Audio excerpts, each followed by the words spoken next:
संस्कृत भागीरथी के अंक में सुभाषितानी के सुंदर, मनोहर और शिक्षाप्रद श्लोकों को हम पढ़ेंगे और उसके भावार्थ को जानेंगे। इसमें दिए गए उपदेश को हम ग्रहण करें और उसे अपने जीवन में लेकर सफल हो सकते हैं। तो आज का पहला श्लोक है, पृथिव्या त्रीणि रत्नानि जलम अन्नम सुभाषितम। इस पृथ्वी पर 3 जो हैं वह रत्न हैं। पृथ्वी पर जो 3 रत्न क्या हैं? जल, अन्न और सुंदर कहे गए वचन।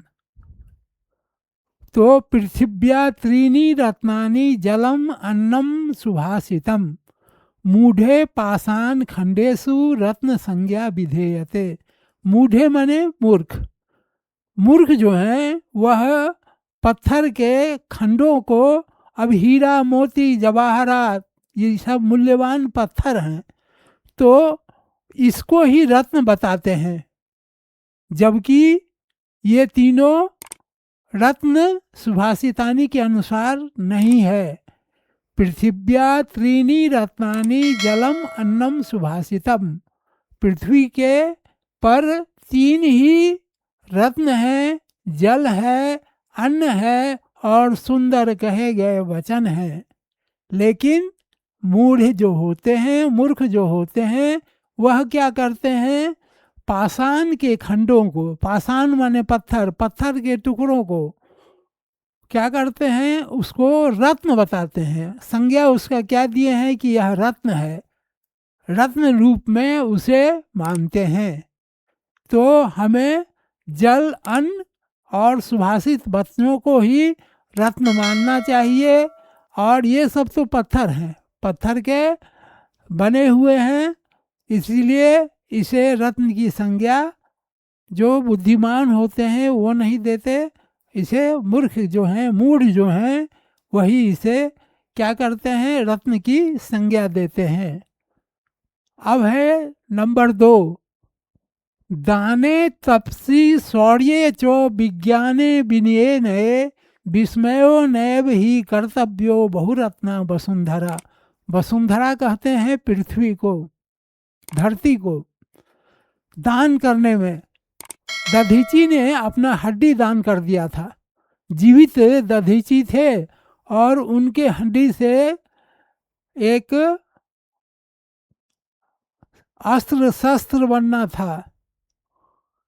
तो सभी देवता उनके पास गए और याचना किए, तो उन्होंने अपनी हड्डी दान कर दी।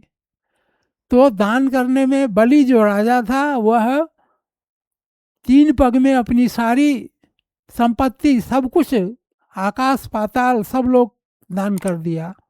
हरिश्चंद्र राजा सब कुछ दान कर दिए थे। तो दान करने में, तपस्या करने में, शौर्य वीरता में और विज्ञान में, विस्मय विनय और विनय में, भद्रता में, जेंटलनेस में, विस्मयो नैव ही कर्तव्यो, आश्चर्य नहीं करना चाहिए। हमारा इतिहास जो है वह इन उदाहरणों से भरा पड़ा है। बहुरत्ना वसुंधरा, यह जो धरती है वह अनेक प्रकार के रत्नों से भरी पड़ी है। तो यहाँ रत्न पत्थर को नहीं कह रहे हैं, मूल्यवान पत्थरों को नहीं कह रहे हैं।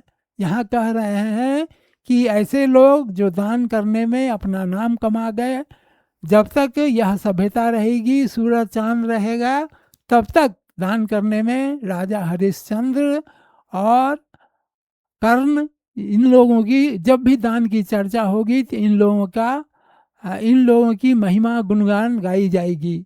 तपस्या करने में एक से एक तपस्वी हुए हैं, हजारों हजार बरस तपस्या किए हैं।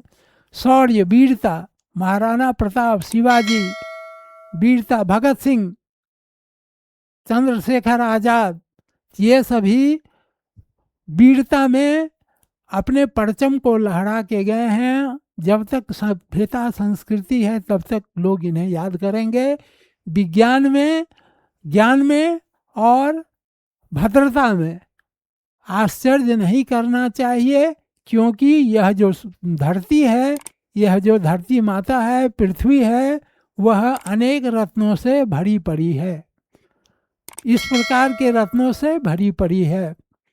अब नंबर 3 है, यह छात्रों के लिए विशेष है। पुस्तकस्था तु या विद्या पर हस्तगतम धनम कार्ये समुत्पन्ने च नासा विद्या नो तत् धनम। पुस्तक में रखी हुई विद्या, पुस्तक में जो विद्या रखी हुई है, अगर उसको हम पढ़े नहीं, मनन नहीं करें तो हमें याद नहीं होगा। तो उसको मनन करना पड़ता है, पढ़ना पड़ता है, बार बार पढ़ना पड़ता है। पुस्तक में रखी हुई विद्या और दूसरे के हाथ में गया हुआ धन। अब हमें किसी सभा में जाना है और वहाँ पर कुछ बोलना है, तो पुस्तक में तो बहुत ज्ञान भरा हुआ है, बहुत सी बातें लिखी गई है, लेकिन जब तक हमको याद नहीं होगा, उसके बारे में मनन में हमने नहीं किया होगा, तो वह हम किसी के सामने प्रकट अपने विचार को, अपने उत्तम विचार को प्रकट नहीं कर सकते हैं। और दूसरे के हाथ में गया हुआ धन, जो धन मेरे पास था मैंने दूसरे को दे दिया। अब जब कार्य हमारा उत्पन्न हुआ तो वो क्या करेगा, वो धन देगा तब ना वो धन हमारे काम आएगा, नहीं तो क्या होगा, वो धन धन नहीं है। पर हस्तगतम धनम, दूसरे हाथ में गया हुआ धन समय पर काम नहीं देता है।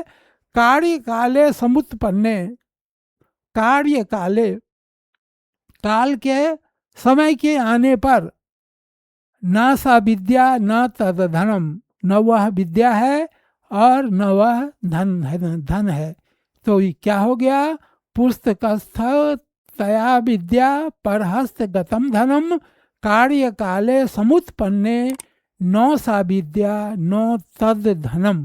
तो पुस्तक में रखी हुई विद्या और दूसरे के हाथ में गया हुआ धन, समय आने पर वह विद्या विद्या नहीं है और वह धन धन नहीं है।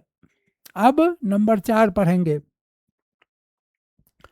सुखार्थी वा तजेत विद्या, विद्यार्थी वा तजेत सुखम, सुखार्थिनः कुतो विद्या ना विद्या नास्ति विद्यार्थिनं सुखम। यह भी छात्रों के लिए है। सुख चाहने वाले को विद्या छोड़ देना चाहिए, विद्या की कल्पना नहीं करनी चाहिए, विद्या के बारे में नहीं सोचना चाहिए। सुख चाहने वाले को, चूंकि पढ़ेंगे, पढ़ने में कष्ट होगा, तो जब कष्ट होगा तो सुख चाहने वाले को विद्या छोड़ देना चाहिए, विद्या चाहने वाले को सुख छोड़ना चाहिए। सुख चाहने वाले के लिए विद्या कहाँ है और विद्या चाहने वाले के लिए सुख कहाँ है। अब विद्या और सुख दोनों दो कोने में है, दोनों दो ध्रुव में है, एक उत्तरी ध्रुव में है, एक दक्षिणी ध्रुव में है। तो हम देखते हैं कहीं तो लगता है कि आकाश वहाँ जाके मिल गया है धरती से, लेकिन वहाँ फिर हम जाएंगे तो फिर लगेगा कि नहीं, आकाश और धरती कहीं मिला नहीं है।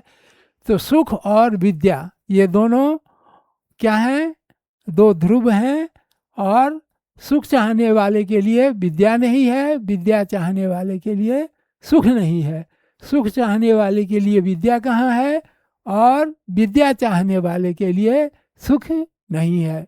तो इस प्रकार हम लोग आज 4 श्लोकों का पठन किए, अर्थ समझाए, और आशा मैं करता हूँ कि आप इससे अपने जीवन में लाभ उठाएंगे।